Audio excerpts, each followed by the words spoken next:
प्रतिज्ञा, छोटा सा शब्द, किंतु इसमें शक्ति अत्यंत अधिक होती है। जो व्यक्ति प्रतिज्ञा का पालन करता उस पर टिका रहता, संसार उसका आदर करता, और जो व्यक्ति ये नहीं कर पाता वो अपयश का भागी बन जाता है। अब ये हम सभी जानते हैं, परंतु क्या इस प्रतिज्ञा का पालन हर परिस्थिति में, चाहे जो कुछ भी हो जाए, करना उचित है? अर्थात संसार इधर का उधर हो जाए, मैं अपनी प्रतिज्ञा पर अटल रहूंगा, क्या ये उचित है? अब ये हम जानेंगे एक उदाहरण द्वारा। सोच लीजिए आज आपने प्रतिज्ञा ली कि आप वन के एक सिंह की रक्षा करेंगे। ये तो बहुत अच्छी बात है, आप किसी के प्राणों की रक्षा कर रहे हैं, आप आखेट से उसे बचाएंगे, अनेक विपदाओं से उसे बचाएंगे, ताकि इस प्रकृति में संतुलन बना रहे। किंतु यदि यही निर्दोषों पर आक्रमण करने लगता है तो क्या अब भी इसके प्राणों की रक्षा करना उचित है?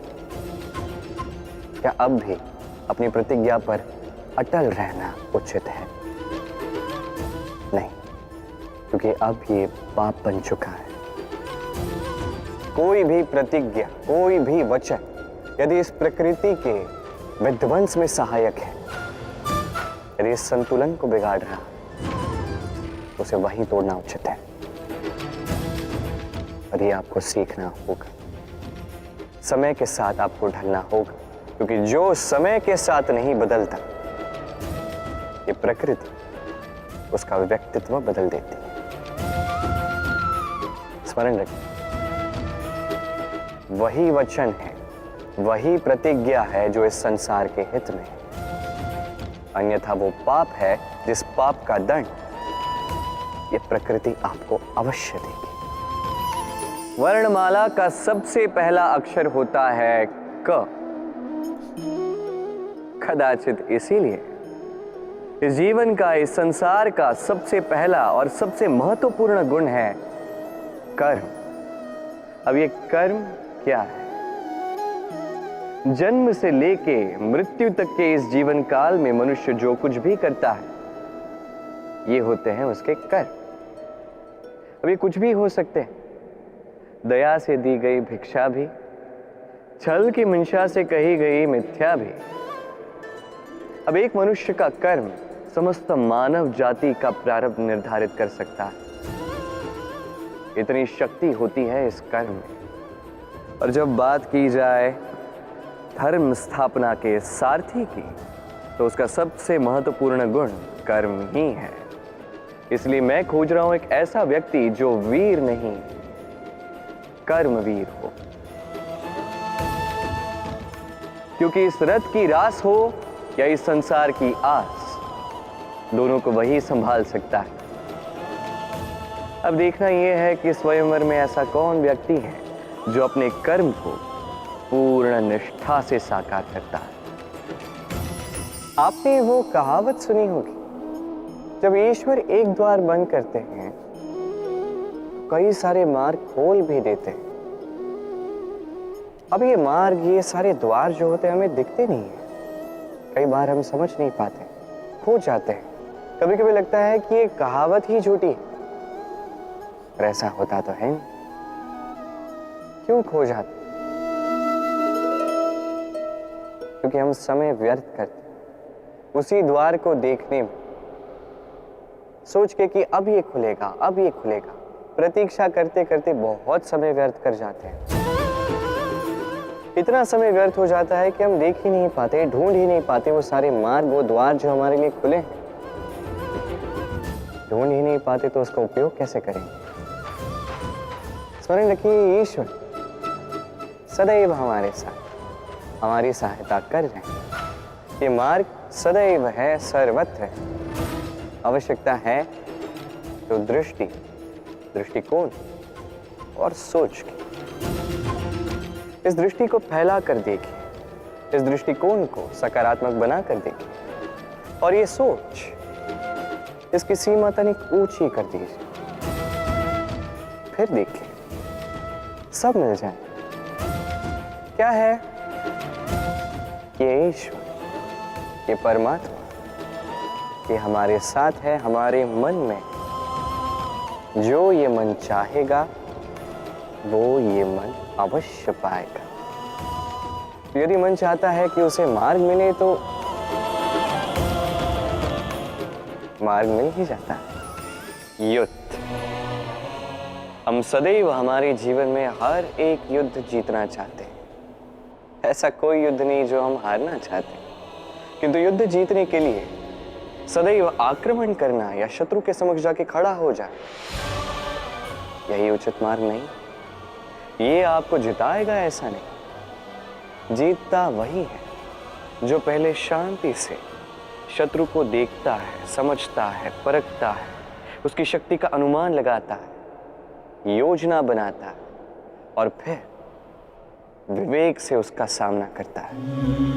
क्योंकि शत्रु कोई भी हो सकता है। शत्रु हो सकता है एक महायोद्धा, हो सकता है एक महारोग भी। यदि योद्धा हुआ तो उसका बल समझिए, उसकी कमियां समझिए। यदि रोग हुआ तो उसके फैलने का कारण समझिए और फिर उस कारण पर प्रहार कीजिए। रोग सिमटेगा और उसे परास्त करना अत्यंत सरल हो जाएगा।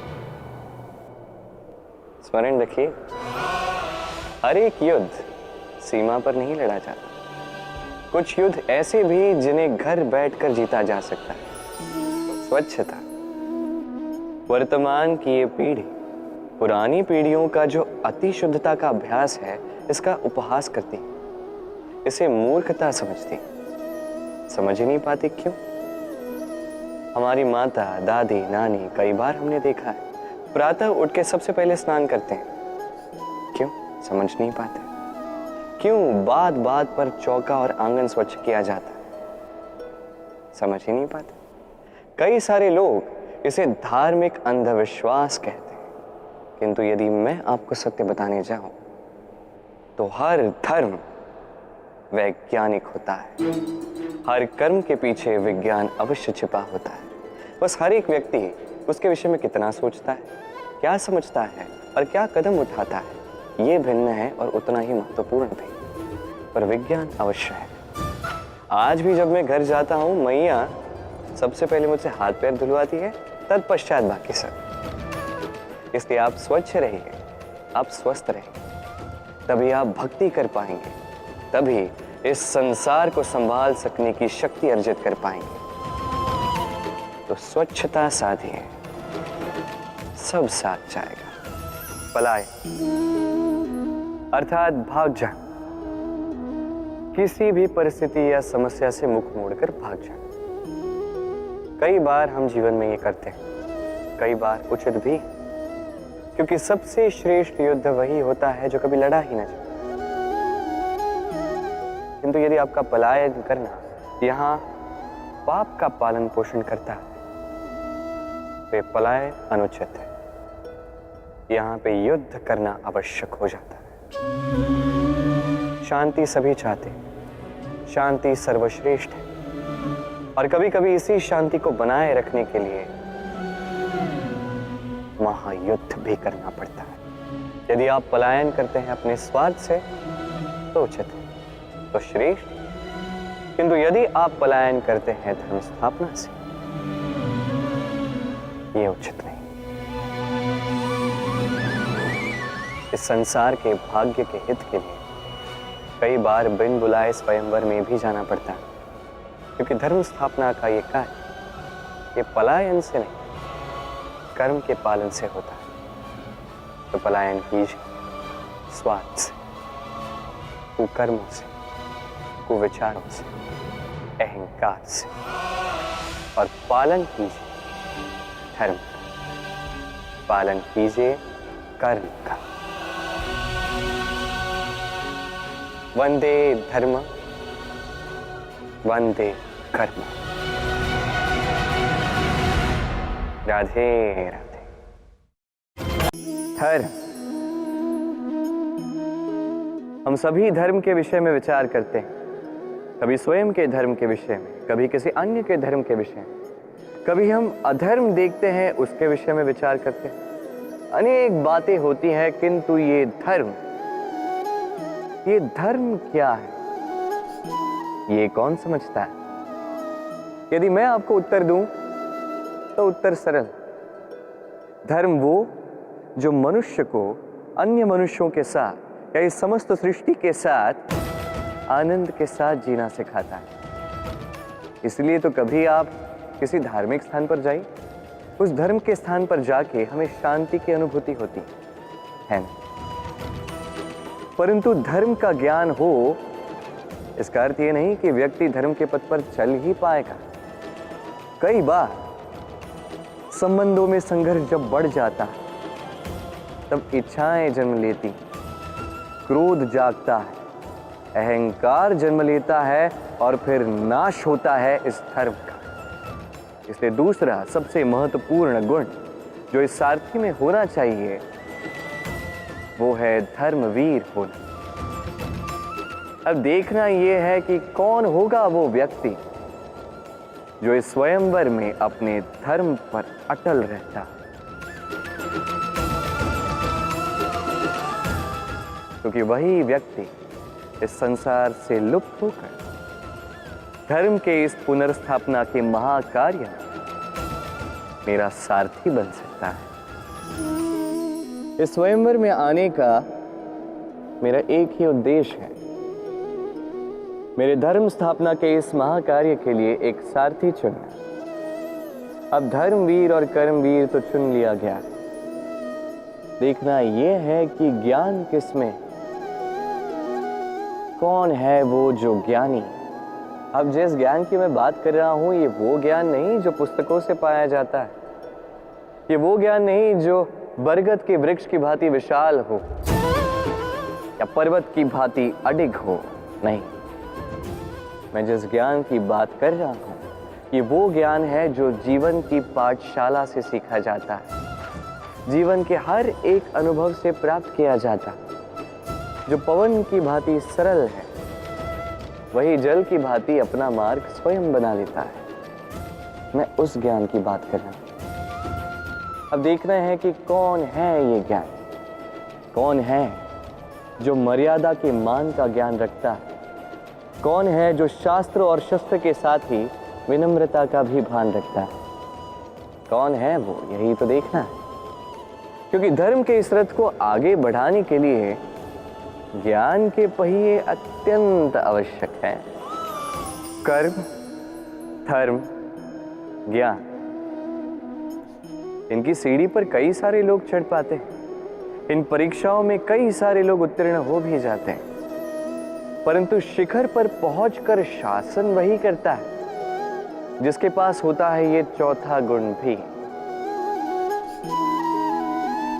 समर्पण।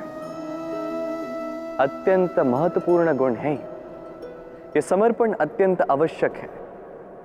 पूर्ण समर्पण अपने लक्ष्य के प्रति, समर्पण अपने कर्तव्य के प्रति, समर्पण अपनी आत्मा से निकले स्वर के प्रति, समर्पण अपने रथी के प्रति अर्थात मेरे प्रति। अब इस परीक्षा में अत्यंत कठिन मोड़ आरंभ होगा जहां सारथी को समर्पण की कसौटी पर परखा जाएगा और उस पर उत्तीर्ण होने के पश्चात ही उसे धर्म स्थापना के रथी की ये बागडोर सौंप दी जाएगी। देखते हैं क्या होता है। संबंधी कौन होता है? वही जो सुख दुख में साथ निभाए, वही जो विपदा के समय आपके साथ आकर खड़ा हो जाए। अब बताइए, एक प्रश्न है मेरा आपसे, सबसे प्रगाढ़, आवश्यक और महत्वपूर्ण संबंधी कौन, विशेष रूप से विपदा के समय? कोई कहेगा माता, कोई कहेगा पिता, कोई कहेगा भाई बहन आदि इत्यादि। सोचिए, अब आप बड़े हो चुके हैं, अब घर से दूर जा चुके हैं, पेट भरने के लिए अब आपको प्रतिदिन प्रयास करना पड़ता है। ऐसे समय यदि आपके जीवन में समस्या आ जाए तो कब आपकी सूचना उन तक पहुंचे, कब वो आपकी सहायता के लिए आ पाए? ऐसे समय में सबसे महत्वपूर्ण संबंधी होता है आपका पड़ोस, क्योंकि वही आपके सबसे निकट है।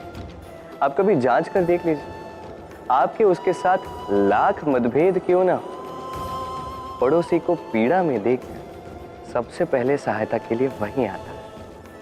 तो पड़ोसियों के साथ जो है संबंध अच्छे बनाए रखें, केवल स्वार्थ के लिए ही नहीं, ये शांति का भी आधार है। यदि ये संबंध अच्छे रहेंगे तो ना बात बात पे बैर होगा, ना ही मतभेद। जब एक भक्त और उसके भगवान एक आकार हो जाते हैं, जब एक भक्त अपने भगवान के प्रति, अपने जीवन के लक्ष्य के प्रति पूर्णतः समर्पित हो जाता है, तब जन्म लेती है भक्ति। और तब संसार की सारी आशाएं उसे त्याग दे, सारी आशाएं मिट जाए, किंतु मनुष्य का साथ भक्ति कभी नहीं छोड़ती। जब भक्त और भगवान एक आकार हो जाते हैं, एक हो जाते हैं, तो रथी और सारथी में भी कोई अंतर नहीं रहता, वो भी एक हो जाते हैं। एक व्यक्तित्व, एक अस्तित्व। तभी तो कभी कभी बिना रथी के आदेश दिए सारथी रथ चला देता है, तो बिना सारथी की योजना बनाए कभी कभी रथी आक्रमण कर देता है। ये तो बस एक और गुण है उस सारथी का जो धर्म स्थापना के इस महाकार्य में मेरा सारथी बनेगा। बांटना या बंटवारा हर एक मनुष्य के जीवन में अवश्य होता है, और कई बार जीवन में आवश्यक भी होता है, किंतु बांटने की मंशा से कहीं अधिक महत्वपूर्ण है कि किस आधार पर यह बंटवारा हुआ।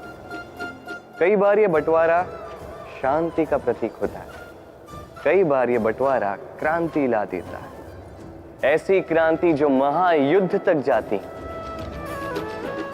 बंटवारा चाहे संपत्ति का हो या भिक्षा का, शिक्षा एक ही है।